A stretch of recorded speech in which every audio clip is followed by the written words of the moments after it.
Jeez. Stephen Tucker is a former Marine veteran who taught us about his experience of flying planes in the Vietnam War. And set up my wings and my ribbons and medals. That's it. As you were learning to fly the helicopter. And pretty detailed. Here's an attempt after the beginning of TET and the cannon started shooting. Look at this guy's trying to land and offload his supplies for the Marines. And they're getting shot at. He lowers his ramp halfway down in the back, pops the 3 parachutes out the back, and they smoothly pull the pallets off the aircraft. But look, he's only 5 to 10 feet off the ground. He's flying right down that runway again. He's not stopping and unloading, but he's flying right down the runway, and he gets shot at both ways. Aircraft flies over 2,000 or 3,000 or 4,000 feet. Hopefully he drops those right over the base. If he doesn't get them inside the perimeter where the Marines are, the enemy gets them, and they get the C rations, the medical supplies, and ammunition and everything. Our group had the pleasure of interviewing him for our Living History project this year.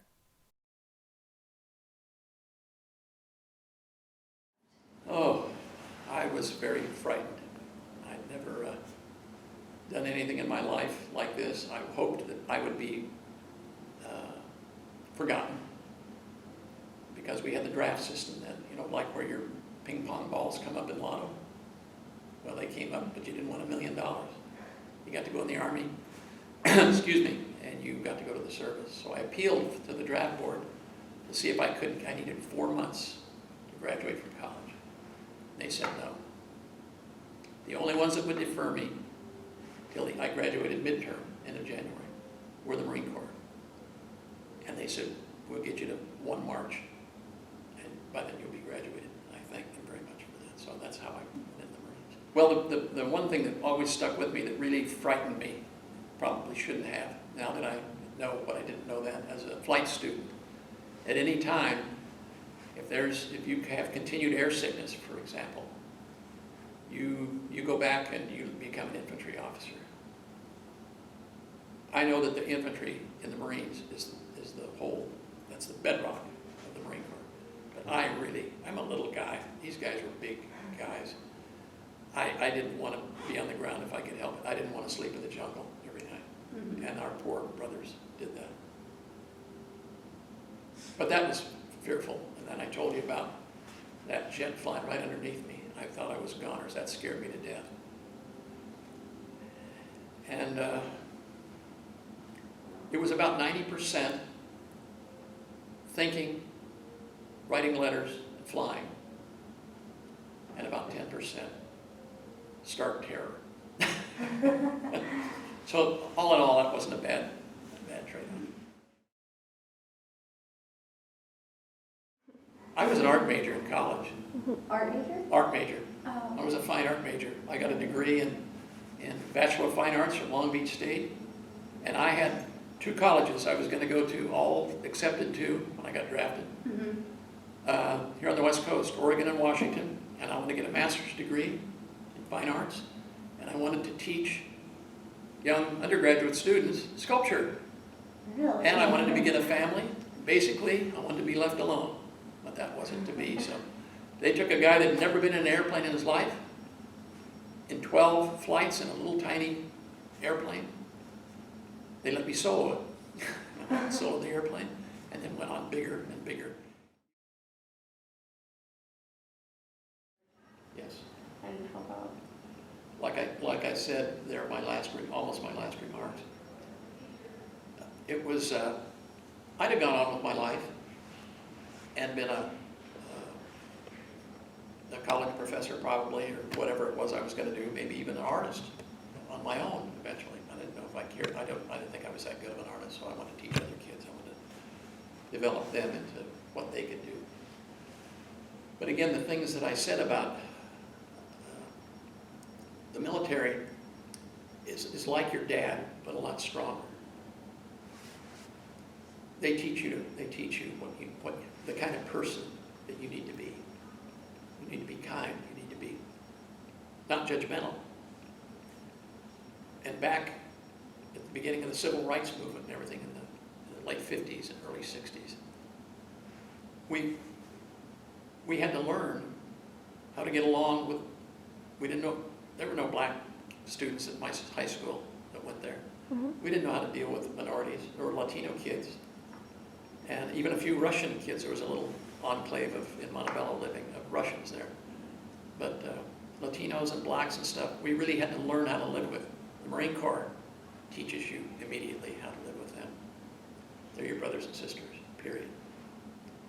You die for them. Sorry, I'm getting a little choked up. But they always wondered why you never, in earlier wars, the civil wars and stuff, when you were being overrun, everybody would run. They'd not retreat, but they'd run away from the battle. The reason being the Marine Corps, and I'm sure all the services preach this, I wouldn't know about the others, I wasn't in them, that you don't want to look like a fool or a coward next to your brother or your sister. You stand and fight for them, as well as yourself. It's a shared equity. And I saw lots of Marines wounded and killed, going out retrieving dead bodies because nobody left behind. What we lived by. Sometimes you couldn't go out. You couldn't go out for a week. But eventually, once the firing stopped, and the enemy was clear to the area, you'd go out and pick those bodies up if they were at all, but still there. Mm-hmm. And usually they were.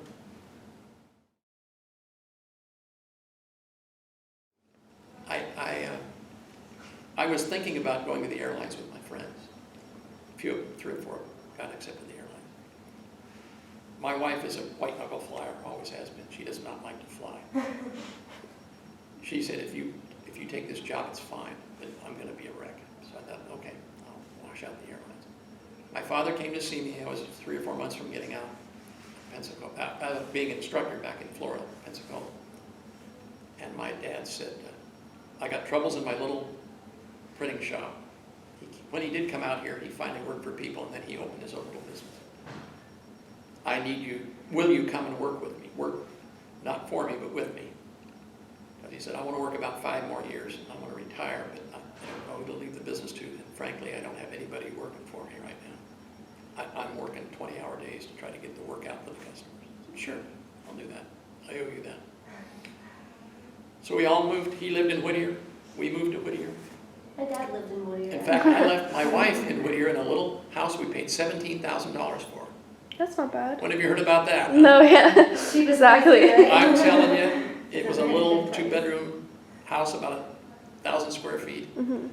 And I got it all fixed up for her before I left overseas. My son, and he was just 9 months when I left. She stayed there with him, and my parents were just 2 miles away. So that was handy. So I thought, he's taking care of my family and looked out for me my whole life. At least I can do this. I thought I'd give him a year or 2, and then I'd find something else. Maybe see if I could get back into school and pursue my art. I got a hold of that company of his, and it was a bearcat. We were working like crazy. We had 2 employees besides us, 4 of us were running this little shop. And now I'm going to brag a little bit.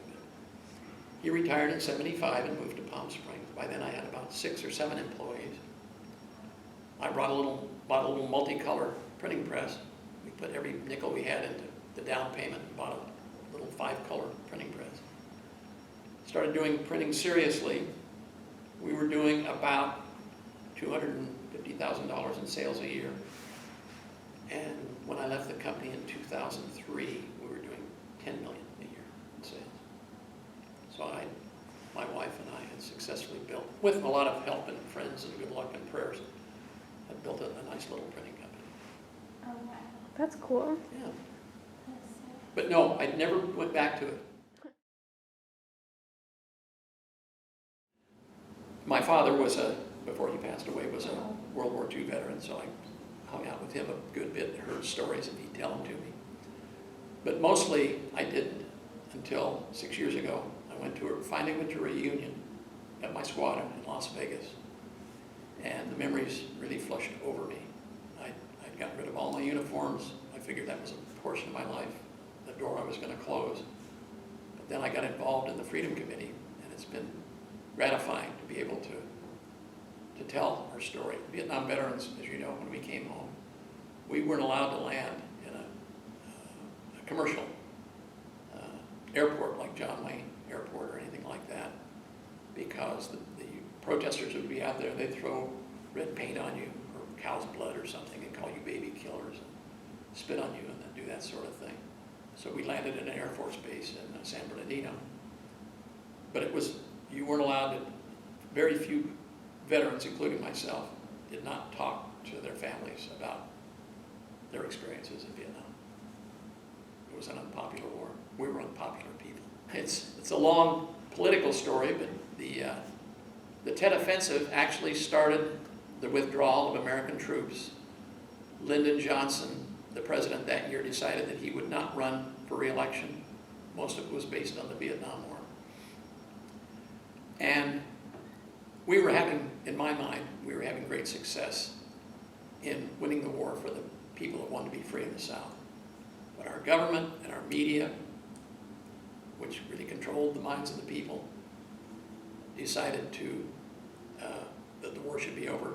And so it took us from 68 to 75 for it to finally be over. But it was not a good, it was not a popular experience. When the veterans came home from World War II, they were embraced and basically had saved the Western world from Nazism or communism. We hadn't even been allowed to save the little people we had to help. So.